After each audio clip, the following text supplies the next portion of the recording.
All right. A lot of people called my attention to a statement that I made on Honest Bunch podcast, where I said, is it today that they've been kidnapping people from their home in Nigeria, and that Nigeria is safer now than 10 years ago?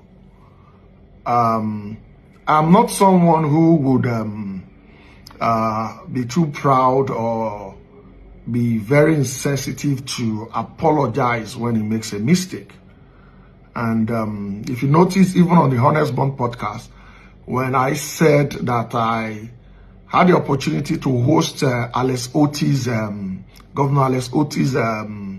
fundraising dinner, and I said it was while he was in APC, which was actually a mistake, because then he was in ABGA, though at some point he also went to APC before he finally joined Labour Party.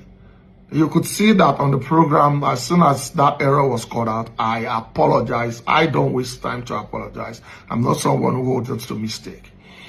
And I had looked at that sentence, that statement, and I think that it is quite insensitive to people who had an issue or the other with kidnapping, relatives being killed and all that. And I want to sincerely and unreservedly tender an apology to those who that statement have hurt. And I know how you feel. I believe that statement is very, very insensitive, even though that wasn't what I was trying to say.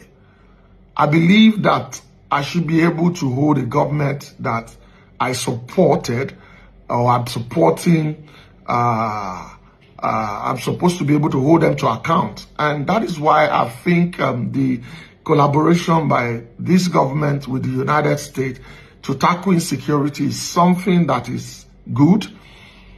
And the fact that this government has given the military the highest budget ever, even though it is not enough, because I'd interacted with our military personnel and I know what they're going through, and I don't want their efforts to look like they're not doing anything. I guess I was just so passionate about what they're doing, and I also know that they're overstretched, but that doesn't give me a reason whatsoever to be insensitive to other people's plight. And so I want to say I'm very sorry, deeply sorry.